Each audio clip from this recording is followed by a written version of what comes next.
The Galactic Council had a problem. Actually, they had several problems. But the biggest one was that their member species had spent the last 3,000 years evolving into what could charitably be called cosmic marshmallows. When the Zephyrian pirates showed up demanding tribute from the pristine stations of Sector 7, the Council's response was to form a committee. The committee formed a subcommittee.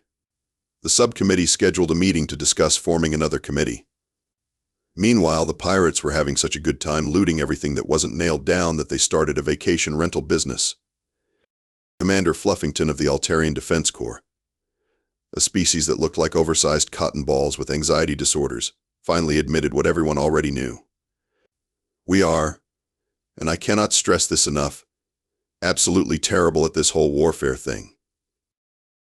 The solution, according to the Emergency Defense Protocol Manual Chapter 47, Subsection B, was to recruit brave warriors from developing civilizations, which was diplomatic speak for find some violent primitives to do our dirty work.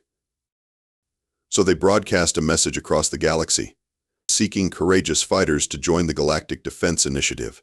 Excellent benefits package. Dental included. Please respond if your species has experience with conflict resolution through aggressive negotiations. The message reached Earth on a Tuesday, which was already a bad day for the Pentagon, because someone had tried to expense a tank as office supplies. General Patricia Rodriguez was 3 cups of coffee into her morning when Lieutenant Murphy handed her the decoded transmission. "Ma'am, we've got something weird, really weird. Like either this is the most elaborate prank in military history, or aliens are asking us to join their space army." Rodriguez read the message twice, blinked, then read it again. "Murphy, what's the status on that garbage scow we've been trying to decommission? The one that keeps failing inspection? The Inappropriate Response? Still sitting in Dock 12, ma'am. Why? Because I think we just found a use for it. Get me Captain Morrison." Captain Jake Morrison was the kind of officer who made his superiors nervous and his enemies dead. He had opinions about explosives that bordered on romantic, and his idea of a subtle approach was using smaller bombs. When Rodriguez called him into her office, he was nursing a black eye from what he called a minor disagreement with physics. "Morrison, how do you feel about space travel?" "Ma'am, if it involves things that go boom in zero gravity, I'm your man." "Good, because you're about to become Earth's first interstellar diplomat. Pick a crew. The weirder the better. If this is a joke, we'll look like idiots. If it's real, I want them to regret asking." 2 hours later, Morrison had assembled what could generously be called a team.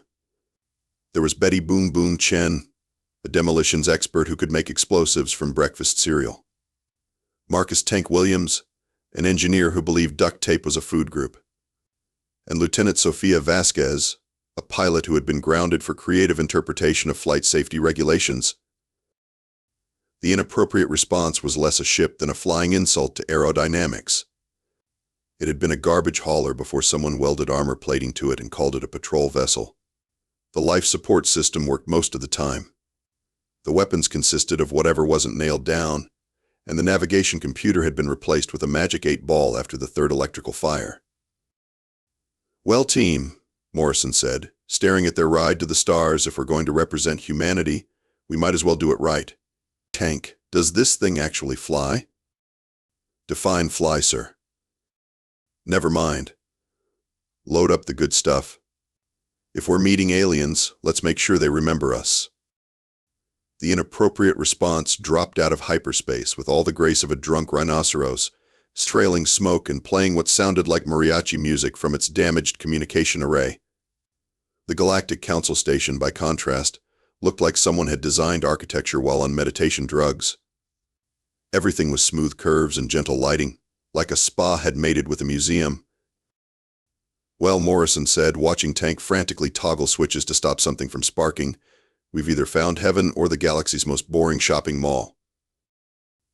The docking procedure took 20 minutes longer than it should have because the humans kept asking questions like, "What do you mean weapons safing protocols? And why can't we bring our knife collection?" Commander Fluffington was waiting at the airlock with what passed for the Council's best diplomatic team. The Altarians looked like animate throw pillows. The cerulean delegate resembled a nervous jellyfish, and the vegan representative was literally a talking plant who kept apologizing for existing. "Greetings, warriors of Earth," Fluffington chirped in a voice that suggested he had never experienced anything more stressful than a mild temperature fluctuation. "We welcome you to Station Harmony, where all conflicts are resolved through understanding and—" His speech died as the humans emerged from their airlock. Morrison stepped out first, carrying what appeared to be a knife collection and wearing a grin that suggested he was already planning something destructive. Behind him came Betty, who was eyeing the station's decorative crystals like they were potential bomb components. Tank followed, duct taping a wrench to his belt because you never know when you might need to fix something with percussive maintenance. Vasquez brought up the rear, somehow making a flight suit look like battle armor. "Nice place," Morrison said, looking around the pristine corridor. "Very clean. Where do you keep your weapons?" "Weapons?" Fluffington's voice went up an octave. "Oh no, we don't have weapons. We believe in peaceful resolution of conflicts through dialogue and mutual understanding." The humans exchanged glances. It was the kind of look that had historically preceded the fall of civilizations. "Right," Morrison said slowly. "And how's that working out for you?" "Well, there have been some challenges with the recent pirate incursions." "Pirates?" Betty perked up. "Like actual space pirates? With ships and probably stuff that goes boom?" "Yes, but we prefer to think of them as economically disadvantaged individuals seeking alternative revenue streams." Tank stopped trying to duct tape his wrench to the wall. "Sir, I think these folks might be operating under some fundamental misunderstandings about how the universe works." The tour that followed was a masterpiece in cultural misunderstanding. The aliens proudly showed off their conflict resolution center, which looked suspiciously like a daycare center for adults. They demonstrated their advanced defensive systems, which consisted of really polite requests for pirates to please reconsider their life choices. They explained their weapons-free environment policy, which banned everything more dangerous than harsh language. "So let me get this straight," Morrison said, standing in what the aliens called their command center but looked more like a customer service desk. "The pirates show up, demand your stuff, and you what? Ask them to think about their feelings?" "Well, we also offer them counseling services," the plant delegate added helpfully. Morrison turned to his team. "Folks, I think we might be overqualified for this job." "Sir," Vasquez said, studying a wall display that showed current pirate positions, "I count at least 12 raiding fleets in this sector alone. How are you people not extinct?" "Oh, we have excellent insurance," Fluffington explained. "The pirates take our stuff, we file a claim, and the insurance company replaces everything. It's very civilized." Betty was examining the station's emergency protocols when she started laughing. Not giggling. Full-blown, bent over, tears streaming laughter. "What's so funny?" Morrison asked. "Sir, their emergency evacuation plan is to form a conga line and sing calming songs while walking to the escape pods." "That's very effective for reducing panic," Fluffington protested. "Yeah," Morrison said, "but probably less effective for reducing the number of holes in your hull." He paused, looking around at the pristine station full of beings who had clearly never experienced anything more violent than a paper cut. "You know what? This is going to be fun." The Galactic Council's intensive military training program made summer camp look like Navy SEAL preparation. It began at the civilized hour of 10 a.m. with meditation, followed by a light breakfast of something that tasted like cardboard but was supposedly nutritionally optimized. The humans were then issued their training equipment, foam weapons, protective cushioning that could double as sleepwear, and helmets that looked like they were designed to protect against falling leaves. "This is a joke, right?" Morrison asked, holding up what the aliens insisted was a practice combat blade but looked more like a pool noodle. "Absolutely not," replied training instructor Blissworthy, a being that resembled a cross between a seahorse and a guidance counselor. "Our simulated combat scenarios have been carefully designed to minimize psychological trauma while maximizing learning outcomes." The first exercise was called Gentle Conflict Resolution through Active Listening. The humans were supposed to talk their way out of a hostage situation using only empathy and understanding. Morrison lasted 30 seconds before he got bored and asked if they could skip to the part where things exploded. There are no explosions in this scenario, Blissworthy explained patiently. Then how do you resolve it? Through dialogue and mutual respect. Betty raised her hand. What if dialogue doesn't work? It always works if you approach it with an open heart. But what if the bad guys don't have open hearts? Everyone has an open heart if you look deep enough. Tank cleared his throat. I've looked real deep into some folks, and all I found was more bad guy. The aliens seemed genuinely confused by this concept. They'd apparently never encountered anyone who wasn't interested in talking through their problems. The second exercise was team building through synchronized movement, which was basically group dancing with foam weapons. The humans managed to turn it into something that resembled combat by the simple expedient of treating it like actual combat. Morrison used his foam sword to disable 3 instructors. Vasquez performed what she called tactical flanking maneuvers, and Tank somehow managed to build a small fort out of safety mats. Betty, meanwhile, had discovered that the foam weapons contained a small amount of reactive gel for authentic impact sensation. Within 10 minutes, she had figured out how to extract the gel and combine it with cleaning supplies from the facility's janitorial closet. Student Chen, Blissworthy called out, "What are you doing with those maintenance supplies?" "Just a little science experiment, sir. Did you know that if you mix this gel with your floor cleaner and add a little heat, it makes a really interesting reaction?" The resulting explosion was small by human standards, but apparently represented the first act of violence to occur in a council training facility in over 200 years. The blast took out 2 walls and a meditation garden and left a crater that the aliens stared at like it was a portal to hell. How did you do that?" Blissworthy stammered. "Oh, that's easy," Betty said cheerfully. "Your cleaning supplies are way too concentrated. You could power a small spacecraft with this stuff if you knew what you were doing." The third exercise was supposed to be nonviolent problem-solving in high-stress environments. The scenario involved negotiating with actors playing space pirates who had taken hostages. The aliens had thoughtfully provided scripts for both sides to ensure everything went smoothly. Morrison read his script, looked up at the pirates who were clearly just regular aliens wearing fake mustaches, and tossed the paper aside. "Here's the thing," he announced. "In real life, pirates don't stick to scripts." What followed was less a training exercise than a complete breakdown of the aliens' understanding of how conflict worked. The humans ignored their scripts entirely, treated the fake weapons like real ones, and somehow convinced half the hostages to switch sides. By the time it was over, the fake pirates were tied up with their own fake mustaches, the hostages had formed a union, and Morrison had appointed himself mayor of the simulated space station. "This isn't how the exercise is supposed to work," Blissworthy protested. "Maybe that's why you keep getting robbed," Vasquez pointed out. The day's training concluded with what the instructors called group reflection, where everyone was supposed to share their feelings about the learning experience. The aliens talked about their hopes for a violence-free galaxy and their dreams of universal understanding. The humans shared practical tips for turning everyday objects into weapons and discussed the optimal placement of explosives for maximum psychological impact. "I feel like we're not connecting with our students," one instructor whispered to another. "I feel like we should update our insurance," came the reply.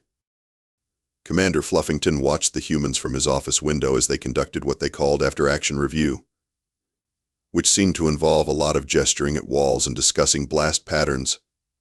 He was beginning to suspect that Earth's definition of developing civilization might be different from the Council's definition of harmless primitives. His suspicions were confirmed when Betty wandered up to his office carrying what appeared to be a small bomb made from lunch trays and asked if they had any bigger cleaning supply closets. The attack came at 0300 station time, which was apparently when the aliens were deepest in their restorative sleep cycles and therefore least likely to notice an invasion. The Crimson Claw pirate fleet materialized out of hyperspace with the kind of dramatic flair that suggested they'd been practicing their entrance. 12 assault ships, bristling with weapons, surrounded the station like sharks around a life raft. Captain Razorclaw, leader of the Crimson Claws and winner of most intimidating pirate name 3 years running, opened communications with his usual blend of menace and theatrical overconfidence. Citizens of Station Harmony, prepare to surrender your valuables and maybe your dignity. This is your regularly scheduled pirate raid. Please form orderly lines for processing and try not to cry on the merchandise. The station's response was typically Galactic Council. Commander Fluffington got on the intercom and politely asked if the pirates had considered meditation as an alternative to theft. The pirates found this so amusing that they started broadcasting it to other raiding fleets as entertainment. Meanwhile, the humans were in their quarters, playing what Tank called explosive poker with charges Betty had made from bathroom supplies. The ship-wide alarm that sounded like dying whales didn't interrupt their game so much as provide a soundtrack. "Think that's our cue?" Morrison asked, laying down what he claimed was a full house but looked suspiciously like random cards with scorch marks. Finally, Betty said, gathering up her improvised explosives. "I was getting bored." The aliens had protocols for pirate attacks, of course. Step 1 was to offer counseling services. Step 2 was to ask the pirates to consider their impact on station morale. Step 3 was to file a strongly worded complaint with the Galactic Insurance Commission. The humans had different protocols. Step 1 was to find the pirates. Step 2 was to break their stuff. Step 3 was optional and usually involved more explosions. "Attention all personnel," Morrison announced over the station's communication system after he figured out how to hack into it. "This is Captain Morrison of Earth Defense. We'll be handling this pirate situation. Please remain calm, find something to hide behind, and try not to get in our way. Tank, status report. Hostiles have breached sections 7 through 12, sir. They're using standard boarding tactics, moving slow and careful-like." "Mistake number 1, Vasquez noted. "Betty, what have you got?" "I turned the station's fire suppression system into a chemical weapon delivery device. Also, I may have accidentally weaponized the coffee machine." The pirates expected their usual easy victory. The aliens always surrendered after minimal resistance, handed over their valuables with polite apologies, and offered to help load the ships. It was more like grocery shopping than raiding. The first sign that today might be different came when Pirate Lieutenant Bloodfang tried to cut through a blast door and discovered that someone had lined it with explosives. The second sign was when the fire suppression system started spraying something that smelled like hell and made his eyes water. The third sign was when the coffee machine in the corridor began shooting projectiles at anything that moved. "What the void is going on here?" Razorclaw demanded over his comm system. "Sir, the station appears to be fighting back. Also, something just took out Squad 3 with what looks like a modified maintenance cart." That would be Tank, who had turned a janitor's cart into a mobile weapons platform and was using it to patrol the corridors like the galaxy's most polite killing machine. "Excuse me, sir," Tank would say to each pirate before launching them into the nearest wall with his improvised launcher. "Nothing personal. Have a nice flight." Betty had taken over the station's hydroponics bay and turned it into what she cheerfully called a botanical bomb factory. The pirates who tried to breach that section found themselves facing weaponized tomatoes and explosive lettuce. One unfortunate raider got knocked unconscious by a combat cucumber. Vasquez had figured out how to turn the station's transportation tubes into a high-speed insertion system, popping up behind pirate positions like a very destructive prairie dog. Her tactics were so unconventional that the pirates started shooting at shadows and empty corridors. But it was Morrison who provided the day's entertainment. He met the main pirate force in the station's central plaza, armed with nothing but a smile and whatever he'd been able to scrounge from the alien gift shop. The pirates outnumbered him 20-1 and were armed with actual military-grade weapons.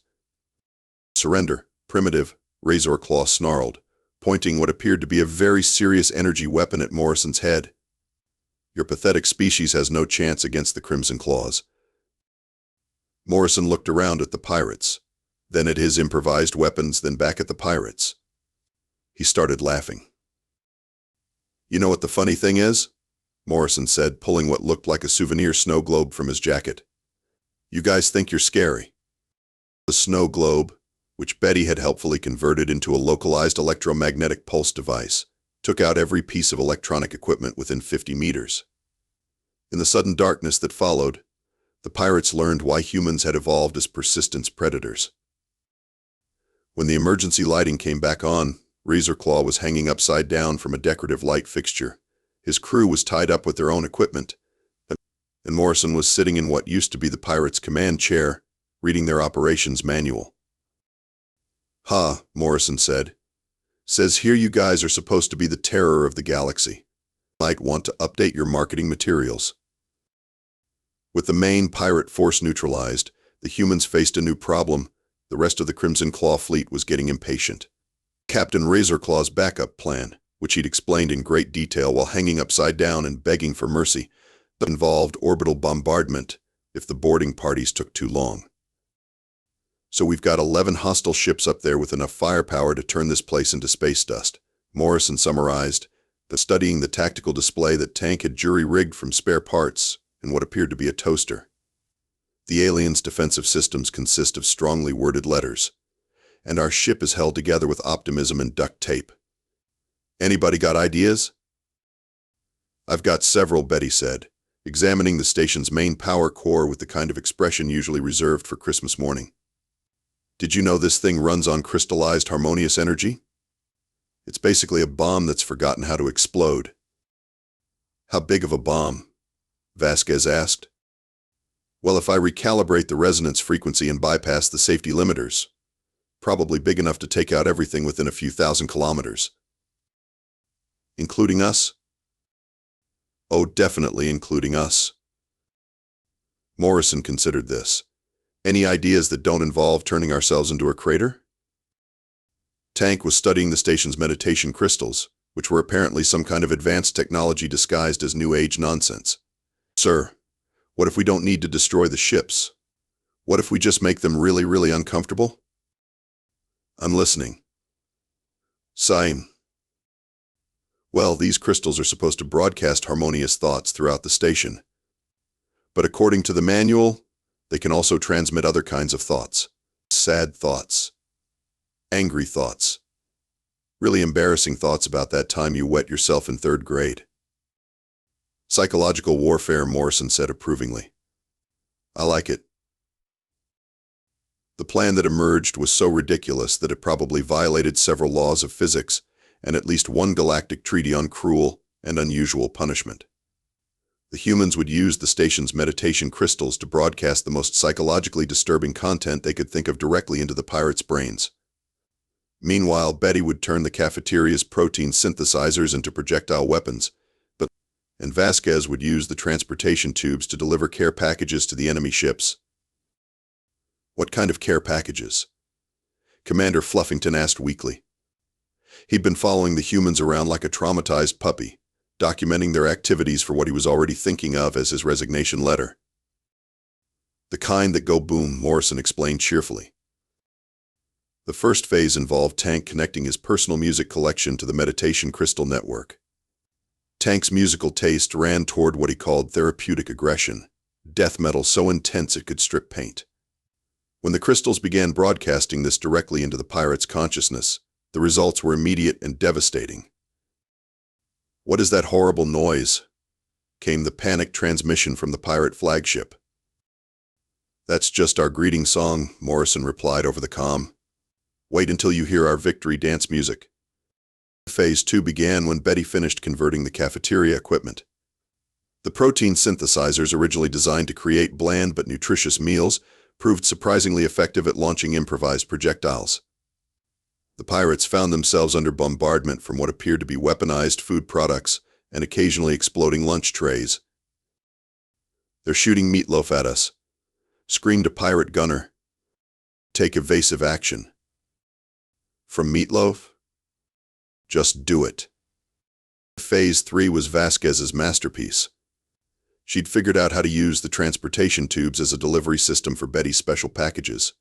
Small explosive devices, wrapped in cheerful gift paper and labeled with helpful messages like "thinking of you" and "get well soon," began materializing on pirate ships at random intervals.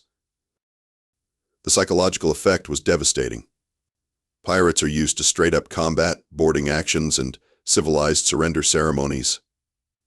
They're not prepared for enemies who turn their own food into weapons, broadcast auditory torture through crystalline networks, and mail them bombs with greeting cards.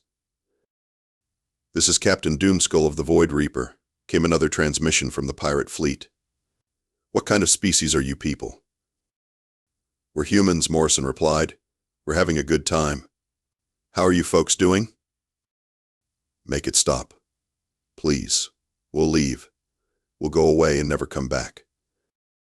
"Now that's not very sporting," Morrison said. "We just got started." The final phase involved the aliens' own emergency protocols, which the humans had creatively reinterpreted. When Commander Fluffington suggested that perhaps they should accept the pirates' surrender, Morrison pointed out that the emergency defense manual clearly stated that all threats must be neutralized completely. "But neutralized doesn't mean destroyed," Fluffington protested. "Sure it does," Morrison said. "Tank, show him paragraph 47. "Right here, sir. Neutralization of hostile forces should continue until said forces no longer represent a threat to station security or galactic peace." "See? Those pirates could come back. We're just being thorough." The Crimson Claw fleet departed the system at maximum speed, broadcasting warnings to every pirate organization in known space.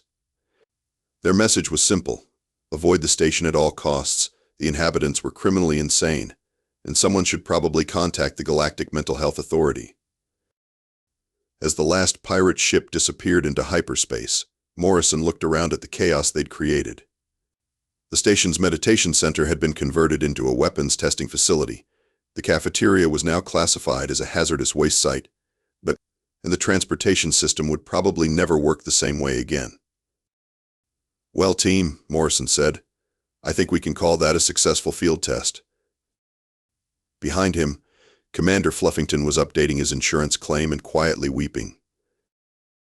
The aftermath of the Battle of Station Harmony, as the humans had started calling it, presented the Galactic Council with what diplomatic manuals would later classify as an unprecedented clusterfuck of cosmic proportions. On the positive side, the pirate problem had been solved. The Crimson Claw fleet was somewhere in the Outer Rim, probably still running and definitely spreading stories about the Deathworld Madmen who had turned their own space station into a weapon of mass psychological destruction. On the negative side, Station Harmony now resembled less a diplomatic outpost and more a demolition testing ground. The damage assessment report, compiled by a team of investigators who kept stopping to cry, ran to 300 pages and included phrases like weaponized food service, structural damage from improvised explosives, and psychological trauma to load-bearing walls. "The meditation crystals may never recover," reported Chief Engineer Serenity, a being who looked like a cross between a mushroom and a therapist. "They keep broadcasting something called death metal at random intervals, and we think some of them have developed anxiety disorders." Commander Fluffington sat in his office, staring at a requisition form that simply read everything under items destroyed or damaged. He was trying to figure out how to explain to the Galactic Council that their first attempt at military recruitment had resulted in the successful defense of the station and the complete breakdown of everything they thought they knew about warfare.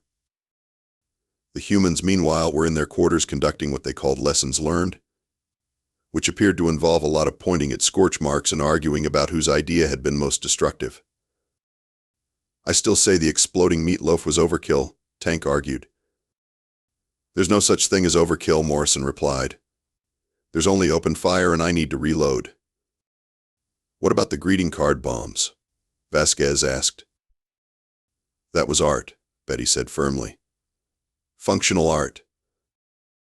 The official debriefing took place in what used to be the council chambers before it had been converted into what the humans called a tactical planning space. The Galactic Council's emergency session included representatives from 12 species, all of whom looked like they were reconsidering their life choices. "Let me see if I understand this correctly," said Counselor Harmonious, a being that resembled a singing crystal but sounded more like a very polite funeral director. "The humans successfully repelled the pirate attack using improvised weapons, psychological warfare, and what our report describes as creative property damage." "That's about right," Morrison agreed cheerfully. "Though I think creative property damage is selling us short. That was some premium destruction right there." The total repair costs currently exceed the GDP of 7 member worlds. But hey, no more pirates, right? The council members exchanged glances that conveyed volumes about the complexity of their situation. They'd wanted warriors. They'd gotten warriors. The problem was that their warriors had apparently learned their craft on a planet where violence was considered a hobby and explosions were a form of artistic expression. The thing is, continued Counselor Harmonious, while we appreciate your enthusiasm for defending our station, we're not sure that your methods align with our cultural values. You mean the non-violence thing? Morrison asked. Yeah, we picked up on that. Here's the thing, though. Sometimes non-violence doesn't work. Sometimes you need people who specialize in violence to handle the folks who don't respond to strongly worded letters. But surely there must be a middle ground between pacifism and turning our meditation crystals into weapons of mass destruction? Betty raised her hand. Actually, I've been thinking about that. What if we taught you guys some basic self-defense? Nothing too violent. Maybe just how to make explosives from common household items and some light psychological warfare techniques. The sound that came from the council chambers might have been crying, or laughing, or possibly both. It was hard to tell with species that communicated primarily through interpretive light displays and harmonic resonance.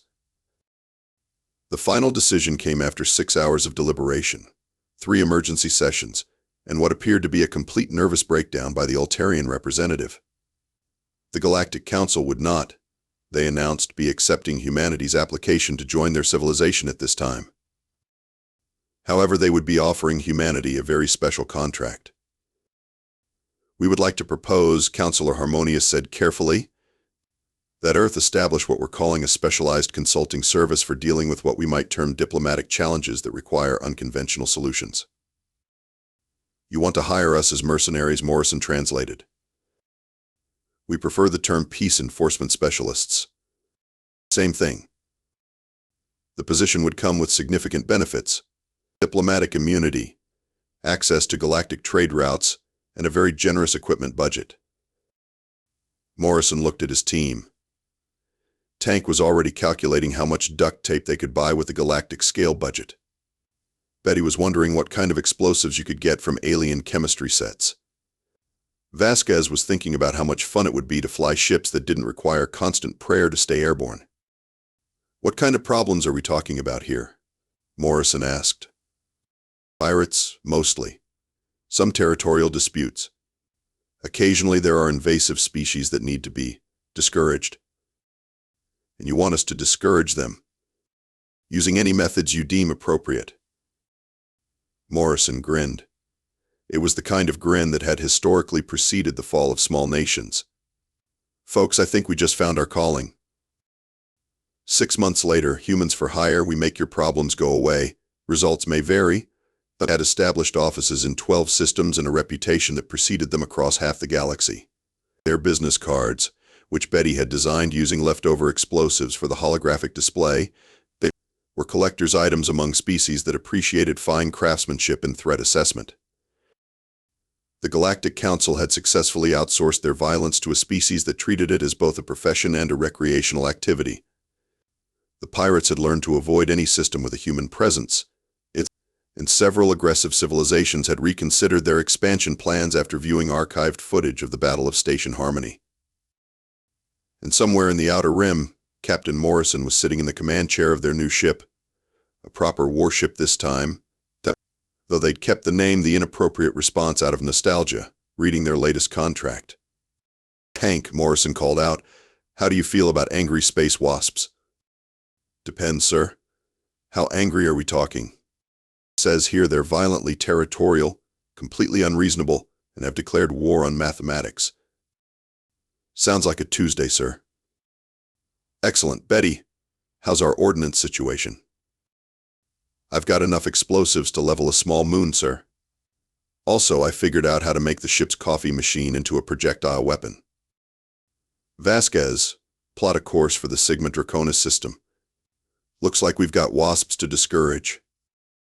As the Inappropriate Response jumped to hyperspace, its cargo bay full of improvised weapons and its crew humming what sounded suspiciously like death metal. The galaxy learned an important lesson about the dangers of outsourcing your problems to a species that considered warfare a form of interpretive dance. Somewhere in the Galactic Council's archives, filed under decisions we probably should have thought through more carefully, Commander Fluffington's final report on the human experiment contained a single recommendation for future military recruitment. Next time, maybe just stick with strongly worded letters. But that's another story entirely.